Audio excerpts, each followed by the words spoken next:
রাজনীতিতে আওয়ামী লীগের ফিরে আসার বিষয়টি ক্রমশ উজ্জ্বল থেকে উজ্জ্বলতর হচ্ছে এবং এটা নিয়ে যত অনিশ্চয়তা ছিল সকল অনিশ্চয়তাগুলো কেটে সম্ভাবনার যে দ্বার আওয়ামী লীগের রাজনীতির সেটি ক্রমশ উন্মুক্ত হতে চলেছে। যখন আওয়ামী লীগের পতন হলো সেই আগস্ট মাসে, সেপ্টেম্বর মাসেই আমি হয়তো কয়েকটা ভিডিওতে বলেছিলাম যে আওয়ামী লীগ ফিরে আসবে এবং দেশের প্রচলিত রাজনৈতিক দলগুলো আওয়ামী লীগকে ফিরিয়ে আনবে। আমি অনুমান করেছিলাম যে আওয়ামী লীগের সঙ্গে জামাতের একটা বন্ধন তৈরি হবে এবং জামাতের একটা গ্রিন সিগন্যাল থাকবে, সঙ্গে সঙ্গে সরকারেরও গ্রিন সিগন্যাল থাকবে এবং সেটা নিয়ে আওয়ামী লীগ মাঠে নামবে। অন্যদিকে জামাত বিরোধী যে ইসলামী সংগঠনগুলো তারা বিএনপির সঙ্গে থাকবে এবং হাড্ডাহাড্ডি লড়াই হবে রাজনীতির ময়দানে। এখন পুরো বিষয়টা এলোমেলো হয়ে গেছে। এক পক্ষ মনে করছে যে জামাতের সঙ্গে আওয়ামী লীগের সম্পর্ক তলে তলে হয়ে গেছে, আর অপর পক্ষ মনে করছে যে বিএনপি মূলত ভারতের পরামর্শে আওয়ামী লীগকে একটা ওয়াক ওভার দিচ্ছে বা আওয়ামী লীগকে একটা সুযোগ করে দিচ্ছে। ঘটনা যাই হোক না কেন সেটি নিয়ে আরেকটু পরে আলোচনা করব, কিন্তু ইতিমধ্যে যে লক্ষণগুলো আমরা দেখতে পাচ্ছি সেই লক্ষণগুলো নিয়ে কিছু কথা বলা আবশ্যক। প্রথম লক্ষণ হলো ঢাকার রাস্তায় আওয়ামী লীগের ঝটিকা মিছিল, একাধিক ঝটিকা মিছিল। গোপালগঞ্জে বঙ্গবন্ধুর মাজারকে কেন্দ্র করে সেখানে বিপুল সংখ্যক নেতাকর্মীর শপথ গ্রহণ এবং পুরো গোপালগঞ্জ জেলা সেই আওয়ামী লীগের পতনের পর থেকেই ব্যতিক্রমী আচরণ করছে। সারা বাংলাদেশে একরকম আর গোপালগঞ্জের দৃশ্য আরেক রকম। এবং এখন এই বাস্তবতায় বাংলাদেশে যে সকল এলাকাতে আওয়ামী লীগের প্রাধান্য রয়েছে এবং যে সকল এলাকার সংসদ সদস্য যারা দুর্নীতি কম করেছেন বা করেননি, সে সকল এলাকা রীতিমতো এখনো পর্যন্ত আওয়ামী লীগের কর্তৃত্বে রয়েছে, নিয়ন্ত্রণে রয়েছে। তারা চাঁদাবাজি করছে না, চাঁদাবাজি অন্য লোক দিয়ে করাচ্ছে, কিন্তু পর্দার আড়ালে থেকে পুরো সামাজিক যে সংহতি, সেই সংহতিতে আওয়ামী লীগের যে অবস্থান সেটি তারা ধরে রেখেছেন। সবচেয়ে আওয়ামী বিরোধী শক্তিদের জন্য দুঃসংবাদ হলো আওয়ামী লীগের সহায় সম্পত্তি দখল করে যারা এতদিন লুটপাট করে আসছিলেন তাদের জন্য দুঃসংবাদ হলো যে কিছু কিছু জায়গাতে আওয়ামী লীগের নেতাকর্মীরা রুখে দাঁড়িয়েছেন। তারা কিছু সহায় সম্পত্তির দখলে নিয়েছেন এবং কিছু জায়গা থেকে দখলকারীদেরকে মারধর করে তাড়িয়ে দিয়েছেন। আবার অনেকগুলো সম্পত্তি, ব্যবসা বাণিজ্য, সেইগুলো পুনর্দখল করার জন্য তারা সর্বোচ্চ শক্তি নিয়ে তারা এগিয়ে আসছে। এবং এক্ষেত্রে তাদের পলিসি, অর্থাৎ যদি সমন্বয়কদেরকে মোকাবেলা করতে হয় তারা জামাতের সাহায্য নিচ্ছে, জামাতকে যদি মোকাবেলা করতে হয় বিএনপি সহযোগিতা নিচ্ছে, বিএনপিকে যদি মোকাবেলা করতে হয় তাহলে জামাত এবং সমন্বয়কদের সাহায্য নিয়ে স্থান কাল পাত্রভেদে তারা দ্রুত সিদ্ধান্ত নিচ্ছে। ইতিমধ্যে শেখ হাসিনার বেশ কয়েকটি অডিও ক্লিপ ভাইরাল হয়েছে। তিনি যেভাবে কথা বলতেন আগে, এই আসছি কাল আসছি, এটা করবো ওটা করবো, সেগুলো না বলে অত্যন্ত দৃঢ়তার সঙ্গে বলেছেন যে এখন থেকে আর কোনো ছাড় নয়।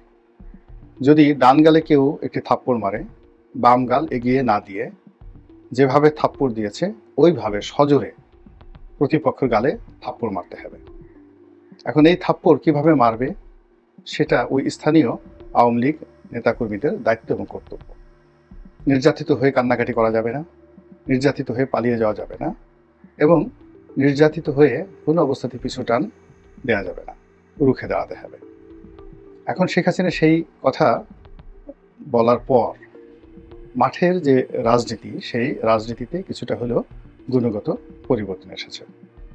আমরা দেখেছি যে সাবেক পররাষ্ট্রমন্ত্রী প্লাস সাবেক তথ্যমন্ত্রী ডক্টর হাসান মাহমুদ, যিনি খুবই আলোচিত ছিলেন, খুবই সমালোচিত ছিলেন তার জমানাতে, সেই মানুষটির গ্রামের বাড়ি চট্টগ্রামের, তাদের যে গ্রামের বাড়ি, সেই গ্রামের বাড়ি বেদখল হয়েছিল এবং তিনি প্রবাসে আছেন, সুইডেনে আছেন, এটা আমরা সবাই জানি।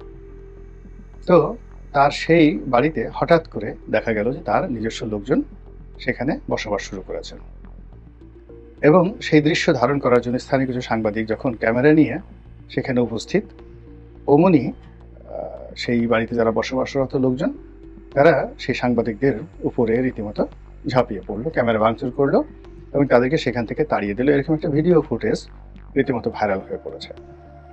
সাংবাদিকরা, স্থানীয় সাংবাদিকরা চিৎকার করে বলছিলেন যে পুলিশ তাদেরকে কোনো সহযোগিতা করেনি, বরং দাঁড়িয়ে দাঁড়িয়ে তারা তামাশা দেখছিল। এই যে আওয়ামী লীগের ফিরে আসা, অধিকতর শক্তি নিয়ে ফিরে আসা, এটা নিয়ে একটা আওয়াজ হচ্ছিল অনেক দিক থেকে। আওয়ামী লীগ ফিরে আসবে, ভয়ঙ্করভাবে আওয়ামী লীগ ফিরে আসবে, ছাত্রলীগ ফিরে আসবে, ভয়ঙ্করভাবে ছাত্রলীগ ফিরে আসবে, যুবলীগ ফিরে আসবে, ভয়ঙ্করভাবে ফিরে আসবে। এই কথাগুলো বিভিন্ন জায়গাতে তারা প্রচার করেছে।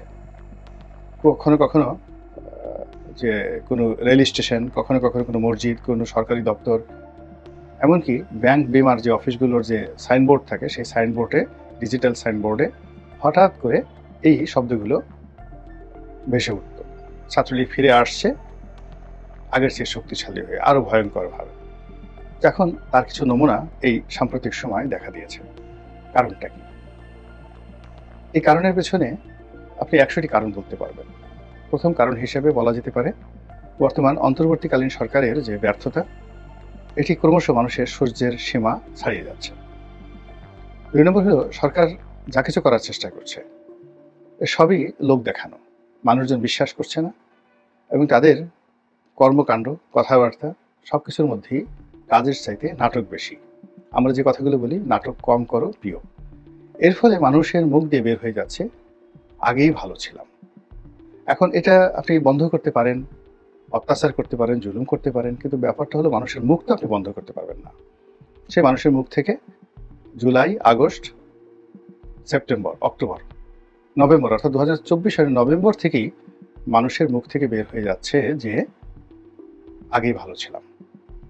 2 নম্বর হলো কিছু অদ্ভুত অদ্ভুত শব্দ, যেমন পদ্মা সেতু দিয়ে চলতে গেলে, মেট্রো রেল দিয়ে চলতে গেলে, তারপর এক্সপ্রেসওয়ে দিয়ে চলতে গেলে শুধু বারবার মনে হয় এত কৃতজ্ঞ বা অকৃতজ্ঞ মানুষ হতে পারে, এত বেঈমান হতে পারে কেউ। এই জিনিসগুলো ফেসবুকে এবং ওয়ালে বারবার ছেড়ে দেওয়া হচ্ছে এবং এটা প্রমোট করা হচ্ছে। ফলে কি হলো, আওয়ামী লীগ জমানার যে উন্নয়নমূলক কর্মকাণ্ড, তার পেছনে যে হাজার কোটি বা লক্ষ কোটি টাকার যে দুর্নীতির অভিযোগ, সেই অভিযোগগুলোকে ক্রমশ ভুলিয়ে দেওয়া হচ্ছে, এবং এটাই আমাদের দেশের নয়, সারা দুনিয়ারই একটা সাধারণ ট্রেন্ড। মানুষ বর্তমানকে স্মরণ করে, অতীতকে ভুলে যায়।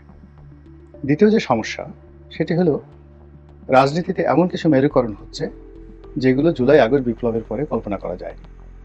এখন আমাদের দেশের শতকরা 100 জনের মধ্যে 100 জন মানুষ বিশ্বাস করেন ডক্টর মোহাম্মদ ইউনূস রাজনীতি করতে চান, তিনি ক্ষমতায় থাকতে চান।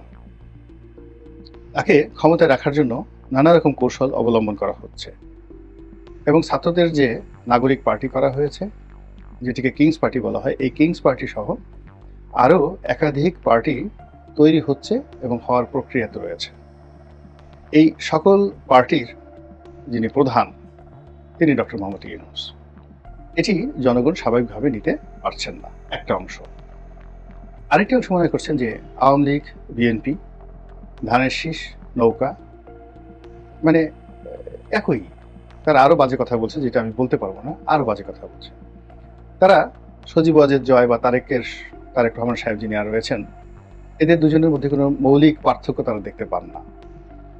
বেগম খালেদা জিয়া বা শেখ হাসিনার মধ্যে তেমন মৌলিক পার্থক্য দেখতে পান না।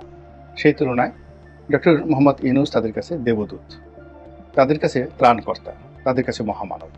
এই মহামানব যারা মনে করছেন, তারা চান তিনি আরো বহু বছর আজীবন ক্ষমতায় থাকুন। এরপরে যেটি হচ্ছে সেটি হলো বাংলাদেশের যারা ইসলামপন্থী লোকজন রয়েছেন, তারা বিএনপি এবং আওয়ামী লীগ এই দুটো দলের একটিকেও পছন্দ করছেন না এই মুহূর্তে। যত মাদ্রাসা পড়ুয়া, ছাত্র, ছাত্রী, শিক্ষক, কর্মচারী, তাদের সংখ্যা যদি 1 কোটি হয়, এই 1 কোটি লোকই এখন আওয়ামী লীগ বিএনপির পরিবর্তে তারা চাচ্ছে ডক্টর মোহাম্মদ ইউনূস ক্ষমতায় থাকুক। এবং ডক্টর মোহাম্মদ ইউনূস এবং তার যারা লোকজন রয়েছেন, তারা এই বিষয়গুলো বুঝে গেছেন। এর ফলে কি হলো, বিএনপি রাজনীতিতে বন্ধুহীন হয়ে পড়েছে। এখন তাকে বন্ধুত্ব খোঁজার জন্য গণ অধিকার পরিষদের পিছনে পিছনে ঘুরতে হচ্ছে। তাকে বন্ধুত্বের জন্য জাতীয় পার্টি, আন্দালিব রহমান পার্থর যে জাতীয় পার্টি, সেখানে ধর্ণা দিতে হচ্ছে। বন্ধুত্বের জন্য তাকে এবি পার্টির যিনি প্রধান জনাব মঞ্জু, তার সঙ্গে দেশে বিদেশে তার সঙ্গে সাক্ষাৎ করতে হচ্ছে, এবং তাকে তোয়াজ করতে হচ্ছে। বিএনপি বন্ধুত্বের জন্য আসম আব্দুর রব, মাহমুদুর রহমান মান্না এবং কর্নেল অলি সাহেবের দল থেকে বের হয়ে আরেকটা যে বিকল্প আলাদা যে এলডিপি করেছে জনাব সাদাত হোসেন সেলিম, জনাব সেলিম সাহেবকেও বিএনপিকে পাত্তা দিতে হচ্ছে এবং এদের সবার সঙ্গে সমঝোতা করে আসন ভাগাভাগি করে তাদের সঙ্গে একত্র রাজনীতি করার জন্য চেষ্টা করা হচ্ছে। কিন্তু বাস্তবতা হলো যে বাংলাদেশের রাজনীতিতে আওয়ামী লীগ, জামাত, জাতীয় পার্টি এই তিনটি রাজনৈতিক দলগুলোর যে ভিত্তি রয়েছে এদের সমপর্যায়ের অন্য কোনো রাজনৈতিক দলগুলোর ওরকম কোনো ভিত্তি নেই। দ্বিতীয়ত যারা ভোট ব্যাংক হিসেবে কাজ করে, যে সকল ইসলামী সংগঠন বিশেষ করে পীর মুর্শিদ কেন্দ্রিক মাজারগুলো রয়েছে, তাদের খাদেম যারা আছেন বা গদিনশীন পীর যারা আছেন, তাদের একটা বিরাট অংশের সঙ্গে এখন আওয়ামী লীগেরই সম্পর্ক ভালো আছে এবং তারা কোনো অবস্থাতেই আওয়ামী লীগকে ছাড়তে চাচ্ছে না। আর রাজনৈতিক সংগঠন হিসেবে হেফাজতের দুটো ভাগ হয়ে গেছে, একটি ভাগ এখন পর্যন্ত একেবারে শেখ হাসিনার জন্য জীবন প্রাণ দিয়ে তারা লড়াই করতে প্রস্তুত।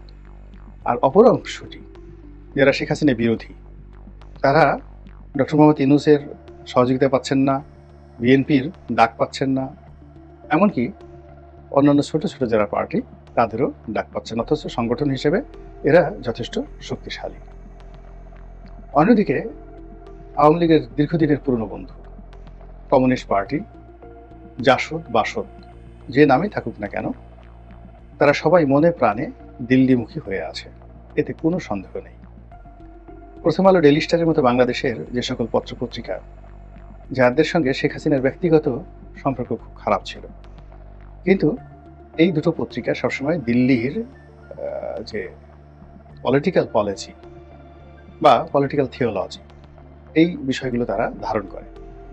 তো এখন এই সময়টিতে তারা দিল্লির যে পারপাস সার্ভ করছে, আর অটোমেটিক্যালি তাদের সমস্ত কর্মকাণ্ড আওয়ামী লীগের জন্য ইতিবাচক ফল বয়ে নিয়ে আসছে। এর ফলে আওয়ামী লীগবিহীন বাংলাদেশে রাজনীতির মধ্যে অন্তত 10টি পরস্পর বিরোধী শক্তি দাঁড়িয়ে গেছে। তারা কেউ এককভাবে সফল হতে পারবে না, কেউ কাউকে ক্ষতি করতে পারবে না, কিন্তু নিজেরা নিজেদের ক্ষতি করতে পারবে। আর এই অবস্থায় রাজনীতিতে ভারসাম্য আনার জন্য আওয়ামী লীগের উপস্থিতি জরুরি হয়ে পড়েছে, ইতিবাচক অর্থে, নেতিবাচক অর্থে। এখন আওয়ামী লীগ সেটা কিভাবে নেবে, কার সাথে আসবে, কার সাথে থাকবে, সেটা পরের ব্যাপার। কিন্তু যেহেতু একটা প্রাজ্ঞ দল, অভিজ্ঞ দল এবং বহু ঘাত প্রতিঘাত তারা অতিক্রম করে এসেছে গত 70 বছরে, তো কাজেই তারা এই সুযোগটিকে কাজে লাগাচ্ছেন এবং কাজে লাগিয়ে ঢাকা শহরে যে ঝটিকা মিছিলগুলো করছেন তা আওয়ামী বিরোধী যারা শক্তি, বিশেষ করে যারা ছাত্র সংগঠন, যারা ছাত্র নেতৃত্ব, এই জুলাই আগস্ট বিপ্লবের যারা অধিকর্তা, তাদের মনে রীতিমতো আতঙ্ক ধরিয়ে দিয়েছে। কিন্তু লাভ হবে না। লাভ হবে না এই কারণে যে এই আতঙ্ক বা আতঙ্কিত হওয়া দুটোই কিন্তু দুর্বলতার লক্ষণ। আর সাহস এই যে একটা ভাইরাসের মতো, একবার বাড়তে থাকলে এটা ক্রমশ বাড়তেই থাকে। তো যেহেতু আওয়ামী লীগের যারা লোকজন রয়েছে তারা এখন কথা বলছে, রিক্সাওয়ালা গালি দিয়ে কথা বলছে, ঠেলাওয়ালা কথা বলছে, সাধারণ মানুষ কথা বলছে, এবং আওয়ামী লীগের যারা নেতাকর্মী তারাও বিভিন্ন হাল ধরে, সুরত ধরে তারা কথা বলছে এবং রাস্তায় নেমে আসছে। ফলে মনে হচ্ছে আওয়ামী লীগকে যেভাবে সরকার মোকাবেলা করতে চেয়েছিল অত সহজে মোকাবেলা করাটা সম্ভব হচ্ছে না।